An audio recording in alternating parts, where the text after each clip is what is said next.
Hello and welcome to the Commander's Quarters, your Magic the Gathering source that helps you command your budget. This show and episodes like this one are possible thanks to viewers like you. If you're looking for an easy way to help support this show, make sure that you like, share, and subscribe. Also, hit that bell notification icon so you don't miss any new episodes. You can also go check out our playmats and other merchandise at thecommandersquarters.com. We also have a ton of brand new t-shirt designs in stock, so make sure you check out those as well. Another easy way to support this show is with our TCG Player affiliate links. So whether you're buying a deck or individual cards, you can use this general link right here or one in the description. And the final way that you can support this show is by supporting us directly by becoming a patron. There are many benefits to being a patron, and I truly couldn't do this without all of their support. Hey everyone, Mitch coming in for the Commander's Quarters studio. Welcome to the show. Welcome back to spoiler season, week 2 of spoiler season. Well, okay, official spoiler season, because previously, we got some like early charm spoilers and stuff like that, which didn't count as spoiler season, but now it's spoiler season, and this is week 2 of spoiler season. And if you didn't see it over the weekend, we got a brand new exciting card with Cut Your Losses, and yeah, I usually take the weekends off, but this card is a really exciting new 1-card commander combo, so check that episode out at some point. Regardless, don't leave this episode just yet, because it is on a brand new exciting card that, well, I mean, you've got to see it to believe it in what it does. So, with all that said, well, first up, if I make any mistakes in this episode or any other episode, make sure you blame Eddie, because it's always Eddie's fault and not mine. And with that said now, let's jump into it.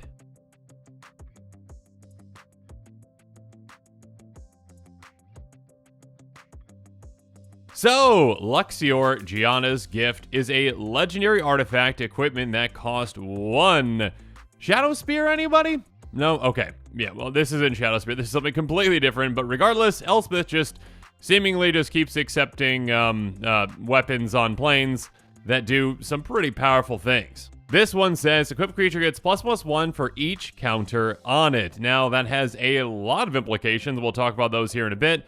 But let's move forward to the next part. Equipped permanent isn't a Planeswalker and is a creature in addition to its other types. Now, without it being a Planeswalker, the loyalty abilities on that card can still be activated, so keep that in mind.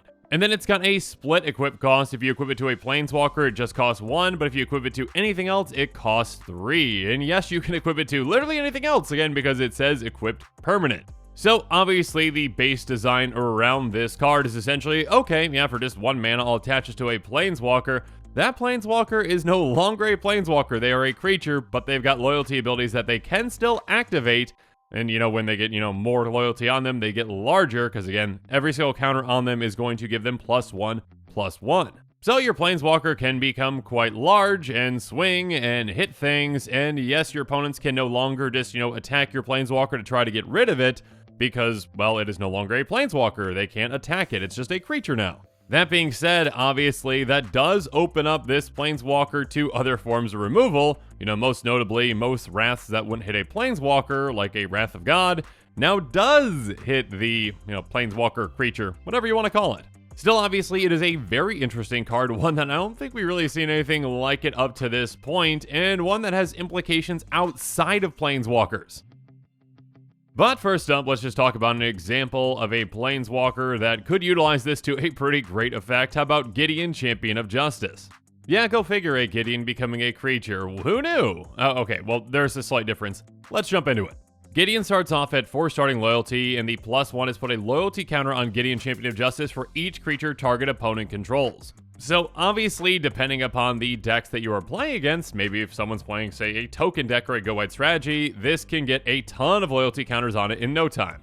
Yeah, even just with 1 activation, I mean, that could be, 10 loyalty counters on it, making it a 14/14 again when you do equip. Now, obviously, a lot of Gideons out there, maybe all Gideons, I'm not exactly positive, but a lot of Gideons out there at the very least have the ability to become a creature, at least temporarily, and this one does as well. By paying 0 until end of turn, Gideon, Champion of Justice becomes a human soldier with power and toughness, each equal to the number of loyalty counters on him, and gains indestructibility, so like Planeswalker, prevent all damage to be dealt to him this turn. Now, the key phrase in here is until end of turn, not until, your next turn, so this is not a creature during your opponent's turns, which means, again, if your opponents do have, that massive army or that go-wide strategy, they can probably get through and swing at you and take down Gideon, or at least take down a good amount of those loyalty counters that you just got on it.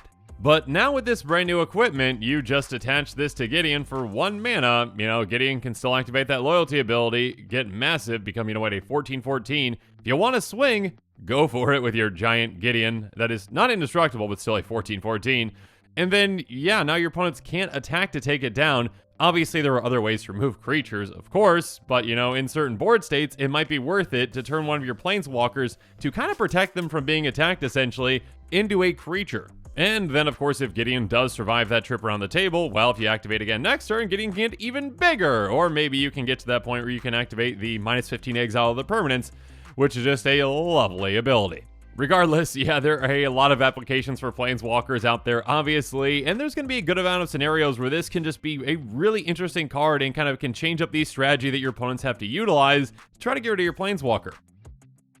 That being said, like I mentioned earlier, the implications are outside of Planeswalkers as well, because again, this can equip to any permanent like a Devoted Druid.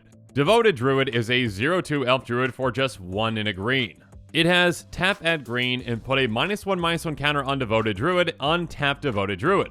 Now, I'm sure originally what this was intended to be was, hey, okay, you can activate this for a green. It's just a simple mana dork, but wait, if you want to activate it twice on a turn, you can do that once because you get a -1/-1 counter on it, and then it becomes a 0/1, and then, you really can't do that again to untap it. But of course, with this new equipment, when you put this on Devoted Druid, now it doesn't cease to become a Planeswalker because it was never a Planeswalker and already was a creature, but it's going to get +1/+1 for each counter on it. And yes, of course, that counts any kind of counters, including -1/-1 counters. So essentially, it cancels out those -1/-1 counters. Because again, it might have that -1/-1 counter on it, when you activate it the first time, but it's going to get +1/+1, so it's still a 0/2, even though it's got that -1/-1 counter on it. So because of that, for every single counter you get on it, you're essentially negating, you can put an infinite number of -1/-1 counters on Devoted Druid. Now, obviously, it's still going to be just a 0/2, which is kind of weird, but still. But you can essentially activate that an infinite number of times, and then you can tap for an infinite amount of green mana. And of course, if you hit all that on curve, that is what turn 1, Luxior, Giada's Gift, turn 2, Devoted Druid, turn 3, equip, and activate an infinite number of times for infinite green mana. That sounds like a lot of fun. Well, a lot of fun for certain playgroups. Anyways, there are actually other creatures that can go infinite with this, with cards like Cinderhaze Wretch and Barrington Medic, though those do see a good amount of less play. That's a weird phrase. Anyways, I'm sticking with it. A good amount of less play. Cinderhaze Wretch is a 3/2 that has tap target player discards a card, place ability only during your turn, put a -1/-1 counter on Cinderhaze Wretch, untap Cinderhaze Wretch. So this does have an activation restriction that you can only do it at sorcery speed, but still, on your turn, you can essentially just get rid of all of your opponent's hands, and actually your hand too if you really want to, but you probably don't want to do that. Regardless, your opponents essentially can't keep a hand around. Or at least I should say, they can keep it, once they draw another card up until your next turn, and then it's going to be gone again. And then Barrington Medic actually has a pretty funny interaction with this card. It's a 0/4 that has tap prevent the next 1 damage to be dealt to a creature or player this turn, put a -1/-1 counter on it, untap it. So again, the exact same live text essentially as both Devoted Druid and Cinderhaze Wretch, and with this one, you can just tap infinitely to prevent all damage to creatures or players essentially. So obviously your opponents won't be able to damage you or any of your creatures ever. Or, if you really want to politic, you really can and be like, okay, someone's attacking you with a bunch of creatures. I'll prevent all this damage, but what are you going to do for me? Regardless, neither of these are anywhere near as powerful as Devoted Druid, and I don't expect, really any decks to be built around that, but I do think that you'll probably see this new card in Devoted Druid probably in the same deck a decent amount of times. One final card that I do want to point out that does work really well with this new equipment, though, is Phyrexian Hydra. It's a 7/7 Hydra with Infect for just 3 green. So, you're getting a good amount of Infect, power, and toughness. I guess power is really the thing that matters on just a 5-mana creature. But because of that, it does say if damage to be dealt to Phyrexian Hydra, prevent that damage, put a -1/-1 counter on Phyrexian Hydra for each 1 damage prevented this way. So obviously, normally this would just shrink and get small and then go away because, every time it gets pinged for any damage or hit for any damage, it is going to get smaller. But with this new equipment attached to it, again, those -1/-1 counters are essentially negated with the equipment. So yeah, basically, if this is going to be dealt any damage, it's just prevented. And those -1/-1 counters don't matter. This is just perpetually a 7/7 infect that your opponents are going to have a really hard time taking out. Now again, will this combination see anywhere near as much play as Devoted Druid? No, but it's a fun one to point out. And actually, the implications extend out to even caring about +1/+1 counters, because again, this is an equipment that can turn any permanent into a creature. And that includes artifacts like, Gilded Lotus, which is an artifact for 5 mana that can tap at 3 mana of any one color. And with this new equipment, it becomes a 3-card combo with something like Voltaic Construct, which is a 2/2 golem, but that doesn't matter. What does matter is it has pay 2 untapped target artifact creature. Again, Luxior does not stop any permanents from being what they already are, except for Planeswalkers. That was a weird phrase, but I'm also keeping it in here. It basically only takes away the Planeswalker type, so it's not taking away the fact that this is an artifact. It just makes it a creature in addition to its other types. So with Gilded Lotus being an artifact creature, you can still tap that 3 mana of any one color, and then, with a construct, you can say, oh, okay, I'll take 2 of that mana to untap target artifact creature, which is Gilded Lotus. So then you do it again, and again, and again, and now you've got infinite mana of all colors. Now, of course, outside of this, there are plenty of other combinations that I could bring up, but we don't have the time.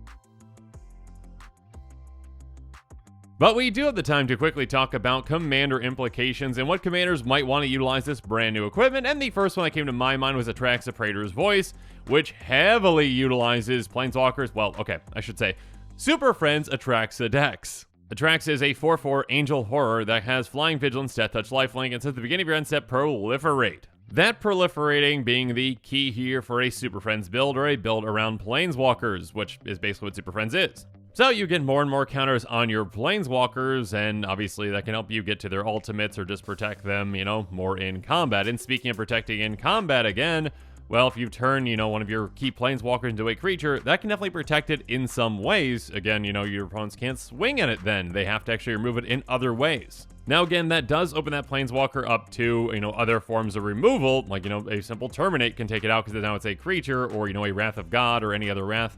So there is kind of that balance to it, but I do think there's going to be at least some experimentation in Super Friends decks to see what kinds of things that you can do with your Planeswalkers and how effective it's going to be. I mean, at the very least, you can start just swinging with Planeswalkers that have a good amount of loyalty to dish out a good amount of damage.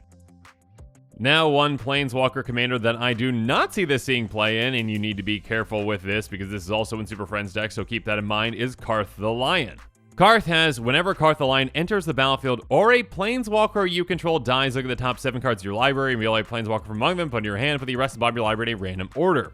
And of course, Planeswalker's loyalty abilities you activate cost an additional +1 to activate. So this new equipment is kind of like a double non-combo with Karth the Lion, because basically, well, again, it stops that Planeswalker from being a Planeswalker. It's now just a creature.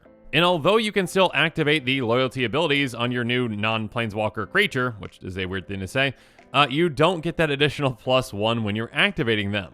On top of that, if that non-Planeswalker creature now dies, you don't get that trigger either, because again, it is no longer a Planeswalker, so you don't get to look at the top 7 cards of your library to get another Planeswalker from them, because it wasn't a Planeswalker that died. So, just something to keep in mind, again, for especially Karth the Lion, Planeswalker Super Friends decks. But yeah, I mean, again, for any kind of a Super Friends deck, make sure you keep in mind that that's kind of a non-bow whenever Karth is in play.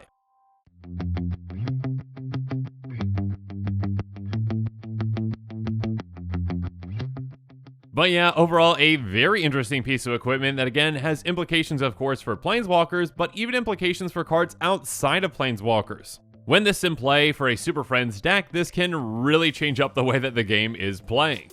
And of course, it is yet another card that comes with Devoted Druid, so have fun making infinite green mana. Or, if you've got Cinderhaze Wretch, discarding all hands, or if you've got that other one, which I can never remember the name of, you can prevent all damage, cool! But yeah, I don't see that seeing too much play, just because of this.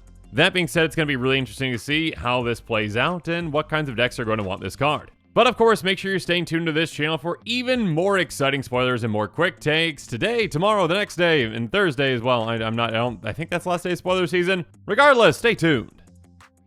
And with that, the show is coming to a close, so it's my turn to hear from you. So in the comments below, let me know your thoughts on this episode are, and as always, thanks again and have a good one.